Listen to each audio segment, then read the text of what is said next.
అందరికీ నమస్కారం.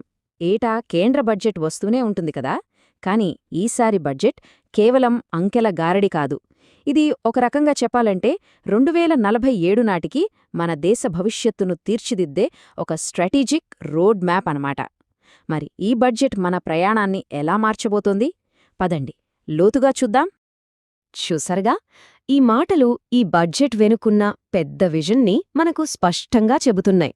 ఇదేదో ఈ ఒక్క సంవత్సరానికి వేసిన లెక్క కాదు, రాబోయే 2 దశాబ్దాల పాటు మన దేశాన్ని నడిపించబోయే ప్రయాణానికి ఇదొక స్ట్రాంగ్ ఫౌండేషన్. సరే, ముందుగా అసలు బిగ్ పిక్చర్ ఏంటో చూద్దాం. ఈ బడ్జెట్లో ఏ ప్రకటన తీసుకున్నా దాని వెనుక ఒకే ఒక పెద్ద గోలుంది. అదేంటంటే 2047 నాటికి మన దేశాన్ని ఒక ఉన్నత శిఖరానికి చేర్చడం. ఆ లక్ష్యానికే పెట్టిన పేరు వికసిత్ భారత్. అవును, ఈ బడ్జెట్కి గుండెకాయ లాంటిది ఈ వికసిత్ భారత్ అనే కాన్సెప్ట్. అంటే ఏంటి? ఊరికే ఫ్యాక్టరీలు, రోడ్లు పెరగడం మాత్రమే కాదు, ప్రతి ఒక్కరి చదువు, ఆరోగ్యం, అవకాశాలు అన్నీ మెరుగుపడాలి. ఇలాంటి ఒక సమగ్ర అభివృద్ధిని సాధించడమే ఈ బడ్జెట్ అసలు టార్గెట్. మరి ఇంత పెద్ద లక్ష్యాన్ని ఎలా రీచ్ అవుతారు? దీనికోసం ప్రభుత్వం ఒక 3-ప్రాంగ్డ్ స్ట్రాటజీని ఫాలో అవుతోంది. 1, మన ఎకానమీ ఇంజిన్ను ఫాస్ట్ ట్రాక్ చేయడం. 2, మన ప్రజలకి స్కిల్స్ ఇచ్చి వాళ్ల కలల్ని నిజం చేసుకోటానికి హెల్ప్ చేయడం. ఇక 3ది, ఈ డెవలప్మెంట్ ఫలాలు కొంతమందికే కాకుండా అందరికీ అందేలా చూడటం. బేసిక్గా ఈ 3 పిల్లర్స్ మీదే ఈ మొత్తం బడ్జెట్ని కట్టారన్నమాట. ఓకే, పెద్ద పెద్ద లక్ష్యాల గురించి మాట్లాడాం కదా, ఇప్పుడు అసలు కథలోకొద్దాం. అంకెలు. ఆ లక్ష్యాలకు బేస్మెంట్ ఈ నంబర్సే. పోయిన ఏడాదితో పోలిస్తే మన ఫైనాన్షియల్ సిచ్యువేషన్ ఎలా ఉందో ఒకసారి చూసేద్దాం. అసలు మన ఎకానమీ ఎంత స్ట్రాంగ్గా ఉంది? కొన్ని కీ నంబర్స్ చూస్తే ఆ విషయం మనకు క్లియర్గా అర్థమవుతుంది. ఈ టేబుల్ చూస్తే కొన్ని ఇంట్రెస్టింగ్ పాయింట్స్ కనిపిస్తున్నాయి.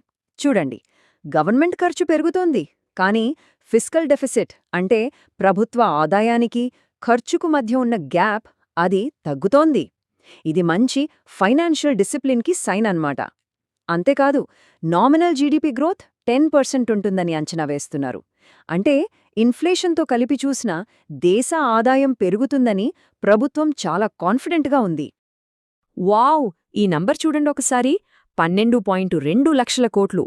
ఇది క్యాపిటల్ ఎక్స్పెండిచర్. సింపుల్గా చెప్పాలంటే రోడ్లు, రైల్వేలు, పోర్టుల లాంటి ఇన్ఫ్రాస్ట్రక్చర్ మీద పెట్టే ఇన్వెస్ట్మెంట్. ఈ రేంజ్లో రికార్డ్ లెవెల్ కేటాయింపు ఉందంటే ఫ్యూచర్ గ్రోత్ కోసం ఎంత స్ట్రాంగ్ ఫౌండేషన్ వేస్తున్నారో మనకు అర్థమవుతుంది. మరి ఈ 4.3% ఫిగర్ ఎందుకింత ఇంపార్టెంట్? ఎందుకంటే ప్రభుత్వ అప్పులు కంట్రోల్లో ఉన్నాయని ఇది మనకు చెబుతోంది. అప్పులు లిమిట్లో ఉంటే ఎకానమీ స్టేబుల్గా ఉంటుంది. ఇది ఫ్యూచర్లో ధరల పెరుగుదలను కూడా కంట్రోల్ చేయడానికి హెల్ప్ అవుతుంది.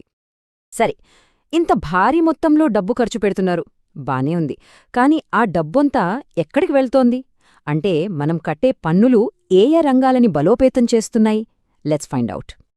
ప్రభుత్వ ఖజానాకు అసలు డబ్బు ఎక్కడ నుంచి వస్తోందో చూస్తే ఒక ఇంట్రెస్టింగ్ ఫ్యాక్ట్ తెలుస్తుంది. చూడండి, అతి పెద్ద వాటా అంటే ఏకంగా 24% అప్పుల నుంచే వస్తోంది. అంటే ప్రభుత్వానికి వచ్చే ప్రతి రూపాయిలో 24 పైసలు అప్పే అనమాట. దాని తర్వాత ప్లేస్లో ఇన్కమ్ ట్యాక్స్, కార్పొరేషన్ ట్యాక్స్ ఉన్నాయి. సో దీన్ని బట్టి మన పన్నులు ఎంత ముఖ్యమో అదే సమయంలో ప్రభుత్వ ఖర్చులకు అప్పులు ఎంత కీలకమో అర్థం చేసుకోవచ్చు. ఇక ఖర్చుల విషయానికొస్తే గవర్నమెంట్ ప్రయారిటీస్ చాలా క్లియర్గా కనిపిస్తున్నాయి. లిస్ట్లో టాప్లో ఉన్నాయి ట్రాన్స్పోర్ట్, డిఫెన్స్.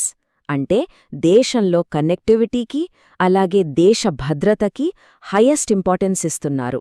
వాటి తర్వాత rural development, home affairs, agriculture ఉన్నాయి. దీన్ని బట్టి ఒక బ్యాలెన్స్డ్ అప్రోచ్ కనిపిస్తోంది. ఈ బార్ చార్ట్ చూస్తే మొదటి 2 సెక్టార్ల మధ్య డిఫరెన్స్ చాలా తక్కువగా ఉంది.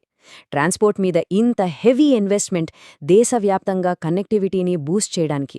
ఇక డిఫెన్స్ మీద పెట్టే ఖర్చు మన దేశ భద్రతకు ఎంత ప్రయారిటీ ఇస్తున్నారో చూపిస్తోంది. నిజానికి ఈ 2 మన దేశ డెవలప్మెంట్కి చాలా కీలకమైన పిల్లర్స్ కదా. సరే, ఇప్పుడు దాకా అంకెలు, లెక్కలు చూశాం. ఇప్పుడు వాటిని కాసేపు పక్కన పెడదాం. ఈ బడ్జెట్లో అసలైన గేమ్ చేంజర్స్ ఏమున్నాయి? అంటే మన ఫ్యూచర్ని మార్చేయగల కొన్ని పెద్ద, బోల్డ్ అనౌన్స్మెంట్స్ ఏంటో ఇప్పుడు చూద్దాం. మొట్టమొదటిది సెమీకండక్టర్ మిషన్ 2.0. మనందరికీ తెలుసు, ఇప్పుడు ప్రపంచం మొత్తం చిప్స్ కొరతతో ఎంత ఇబ్బంది పడుతుందో. ఇలాంటి టైంలో మన దేశాన్ని ఒక సెమీకండక్టర్ మ్యానుఫ్యాక్చరింగ్ హబ్గా మార్చడానికి ఇది ఒక సూపర్ స్టెప్. ఇది మనల్ని హైటెక్ మ్యానుఫ్యాక్చరింగ్లో సెల్ఫ్ రిలయంట్గా మార్చేస్తుంది. ఇది కేవలం మాటలు కాదు, యాక్షన్ కూడా. ఈ మిషన్ కోసం ప్రభుత్వం ఏకంగా 40,000 కోట్ల రూపాయల భారీ మొత్తాన్ని కేటాయించింది. ఈ నెంబర్ చూస్తేనే అర్థమవుతోంది ఈ సెక్టర్ మీద గవర్నమెంట్ ఎంత సీరియస్గా ఉందో. నెక్స్ట్, బయోఫార్మా శక్తి మిషన్. ఫార్మాలో మనకు ఆల్రెడీ వరల్డ్ వైడ్గా మంచి పేరుంది. ఇప్పుడు ఇంకో అడుగు ముందుకేసి బయోఫార్మస్యూటికల్స్లో, అంటే బయాలజీ బేస్డ్ మెడిసిన్స్ డెవలప్మెంట్, మ్యానుఫ్యాక్చరింగ్లో గ్లోబల్ లీడర్గా ఎదగాలని టార్గెట్ పెట్టుకున్నాం. ఈ మిషన్ కోసం కూడా రాబోయే 5 ఏళ్లలో 10,000 కోట్ల రూపాయల ఇన్వెస్ట్మెంట్ను ప్రతిపాదించారు.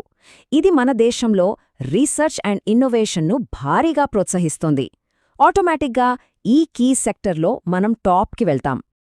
ఇక మన ఎకానమీకి బ్యాక్బోన్ లాంటి చిన్న, మధ్యతరహా పరిశ్రమల కోసం ఛాంపియన్ ఎంఎస్ఎంఈ గ్రోత్ ఫండ్ అని ఒక స్పెషల్ ఫండ్ని అనౌన్స్ చేశారు. ఇది ఈ ఎంఎస్ఎంఈలో ఇంకా బాగా ఎదగడానికి, మోడర్నైజ్ అవ్వడానికి, ముఖ్యంగా కొత్త జాబ్స్ క్రియేట్ చేయడానికి చాలా హెల్ప్ చేస్తుంది. ఈ ఫండ్కి కూడా 10,000 కోట్లు కేటాయించారు. దీనివల్ల దేశంలో ఎంటర్‌ప్రెన్యూర్‌షిప్ బూస్ట్ అవుతుంది, అలాగే జాబ్ క్రియేషన్ కూడా పెరుగుతుంది. ఇది మాత్రమే కాదు, ఇంకా చాలా ఫ్యూచర్ ఫోకస్డ్ ఇనిషియేటివ్స్ ఉన్నాయి. 7 కొత్త హైస్పీడ్ రైల్ కారిడార్లు, tier 2, tier 3 cities development, animation, gaming లాంటి క్రియేటివ్ సెక్టర్స్కి పెద్ద పీట వేయడం, ఇలా చాలా విషయాల్ని ఈ బడ్జెట్లో అనౌన్స్ చేశారు. సో ఓవరాల్గా ఈ బడ్జెట్ నుంచి మనం తీసుకోవాల్సిన మెయిన్ టేకవే ఏంటి? ఇది జస్ట్ ఒక యాన్యువల్ అకౌంట్ షీట్ కాదు, ఇదొక స్ట్రాటజిక్ షిఫ్ట్కి సిగ్నల్. అసలు మార్పు ఇక్కడే ఉంది. పోయిన కొన్ని బడ్జెట్లు చూస్తే అవి కరోనా క్రైసిస్ నుంచి మన ఎకానమీని కాపాడటానికి ట్రై చేశాయి. అవి ఒక రకంగా డిఫెన్సివ్ బడ్జెట్స్. కానీ ఈ బడ్జెట్ అలా కాదు. ఆ డిఫెన్స్ మోడ్ నుంచి బయటకొచ్చి చాలా అగ్రెసివ్గా ఫ్యూచర్ గ్రోత్ మీద పెద్ద బెట్ వేస్తోంది. సో ఇది రికవరీ నుంచి రిఫార్మ్స్ వైపు వేసిన ఒక పెద్ద అడుగు. చూశారుగా, ఈ బడ్జెట్ ఒక క్లియర్ లాంగ్ టర్మ్ స్ట్రాటజీని మన ముందు పెట్టింది. ఇన్వెస్ట్మెంట్స్, కొత్త స్కీమ్స్, రిఫార్మ్స్ అన్నిటి మీద ఫోకస్ చేసింది. మరి మనమిప్పుడు ఆలోచించాల్సిన ప్రశ్న ఒక్కటే: ఈ చర్యలన్నింటితో ఇండియా రిఫార్మ్ ఎక్స్ప్రెస్ నిజంగానే 2047 నాటికి డెవలప్డ్ నేషన్ అనే డెస్టినేషన్కు ఫాస్ట్గా చేరుకుంటుందా? ఆలోచించాల్సిన విషయమే కదా.